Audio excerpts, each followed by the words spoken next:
जम्मू कश्मीर के पहलगाम में अब तक कुल 27 लोगों की मौत हो चुकी है। इस आतंकी हमले में 2 जवान भी शहीद हो गए हैं। एक आईबी के ऑफिसर थे और एक अपनी फैमिली के साथ नेवी ऑफिसर हनीमून पे आए थे। और ये कल पूरी जो वारदात है ये 2:45 पर हुई है। अब जो पहलगाम का जो एरिया है, जिस एरिया में जो ग्रीन ग्रास है, वहाँ आने के लिए या तो आप पैदल आ सकते हैं, या तो घुड़सवार की मदद से आ सकते हैं, या तो खच्चर की मदद से। अब आतंकियों ने इसे निशाना बनाने के लिए इसलिए चुना कि अगर कोई फोर्स या कोई वहाँ तुरंत अगर पहुँचती है एमरजेंसी सिचुएशन में, तो उनको भी थोड़ा सा टाइम लगेगा, क्योंकि वहाँ डायरेक्ट गाड़ियाँ पहुँच नहीं सकती। अब इसका फ़ायदा उठाया और आसपास में जो इलाके हैं वो जंगल हैं, वहाँ फॉरेस्ट है, तो उसमें छुपने के लिए उनको आसानी हो जाती। अब वहाँ कई टूरिस्ट थे और बड़ा ही फेमस स्पॉट है, टूरिस्ट स्पॉट में अच्छा नाम गिना जाता है। ऐसा कहा जाता है कि स्विट्ज़रलैंड है, तो कंपैरिजन बहुत अच्छे होते हैं। लेकिन ये 2 अफसर कौन थे जिनकी हत्या हुई? आपने एक वीडियो देखा होगा जिसमें एक पत्नी कह रही है कि मेरे पति को मार दिया, हम भेलपूरी खा रहे थे।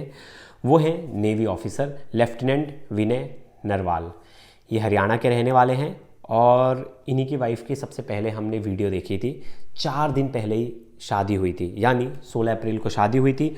19 अप्रैल को इनका रिसेप्शन था और ये कोची में पोस्टेड थे। और 2 साल पहले ही इन्होंने नौसेना को ज्वाइन किया था, नेवी को ज्वाइन किया था। और ऐसा कहा जाता था कि बड़ी टैलेंटेड ऑफिसर हैं। वहीं दूसरी तरफ एक आईबी के ऑफिसर की भी इसमें हत्या हुई है। आईबी के ऑफिसर जो कि अपनी फैमिली के साथ छुट्टी मनाने गए थे, और उनका नाम है मनीष रंजन, जो कि बिहार के रहने वाले, और ये हैदराबाद में पोस्टेड थे। सेक्शन ऑफिसर इनका पोस्ट था। अब इन सब के बीच में ये 2 ऑफिसर की जान भी चली गई। ये भी अपनी फैमिलीज़ के साथ वहाँ आए थे। जो आईबी ऑफिसर थे मनीष रंजन, इन्हें भी काफ़ी समय हो गया था आईबी में काम करते हुए, और बाकायदा इनकी फैमिली की भी हमने देखा, इनकी वाइफ की भी हमने बाइट सुनी, उनकी वाइफ ने भी क्या कुछ कहा। अब ये जो इन्होंने टाइमिंग चुनी, ये बड़ा ही इम्पॉर्टेंट है। आपने देखा होगा कि हमारे देश में कई बड़े लोग भी आए हुए हैं एज मेहमान। वाइस प्रेसिडेंट आ चुके हैं यूएसए के, फिर मोदी जी का दौरा है। कल से हाई लेवल मीटिंग बैठी है और अमित शाह जैसे ही उन्हें पता चला कि इस हमले के बारे में, वो तुरंत कश्मीर के लिए रवाना हो गए। उन्होंने बैठ के तुरंत वहाँ का जायज़ा लिया और वहाँ के लेफ्टिनेंट गवर्नर के साथ बैठ के, वहाँ के सीएम के साथ बैठ के उन्होंने गहन चर्चा की। और स्ट्रिक्ट एक्शन हमें लग रहा है हाल फिलहाल में बहुत जल्दी देखने को मिलेगा, क्योंकि गवर्नमेंट कोई भी ऐसे मोड में नहीं है इन्हें बख्शने के लिए। और वैसे भी सिक्योरिटी फोर्सेस बहुत स्ट्रिक्ट थी। अभी आपने कुछ दिन पहले देखा होगा कि 4 आतंकियों को वहाँ की हमारी सेना ने उन्हें मार गिराया था। फिर बड़ा एक एनकाउंटर चलाया था, एक काउंटर अटैक चलाया था कश्मीर इलाके में। और जो वहाँ की जम्मू कश्मीर की स्पेशल फोर्स, फिर सीआरपीएफ और मिलिट्री के जॉइंट ऑपरेशन थे ये सब।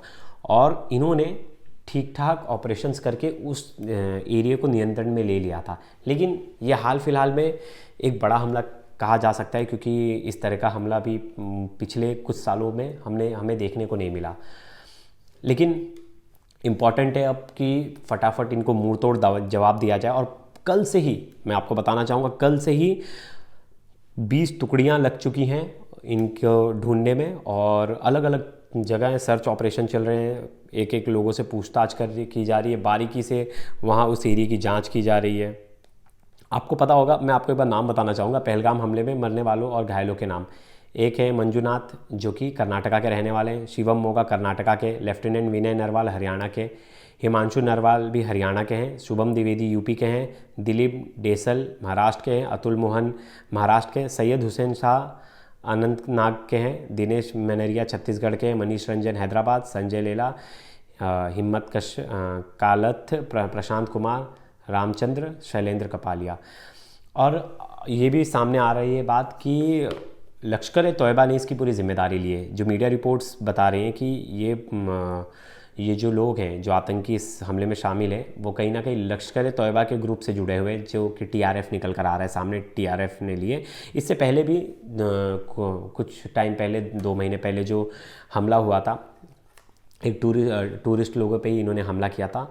उसमें भी लश्कर तैयबा का ही हाथ था। और ये पाकिस्तान में बैठ के ये कायर आतंकवादी हमारे देश में इस तरह की एक्टिविटी कर रहे हैं, क्योंकि इनका माई बाप सिर्फ एक ही है, पाकिस्तान को मुंह तोड़ जवाब जब तक नहीं दिया जाएगा तब तक ये सुधरने वाले तो है नहीं। और ये कल से ये हर कोई बात कर रहा है, क्योंकि देखिए हमारी एजेंसीज बहुत ईमानदारी से काम कर रही है, हमारी आर्मी बहुत ईमानदारी से काम कर रही है, सब कोई ईमानदारी से काम कर रहा है, लेकिन ये फ़ायदा उठा लेते हैं कुछ चीज़ों का। जैसे जो इलाका है जम्मू कश्मीर का वो डेंस फॉरेस्ट वाला है, अब वहाँ से जो बॉर्डर वाला इन्फ्लेशन है वो ये कहीं ना कहीं से ट्राई करते रहते कि घुस जाए।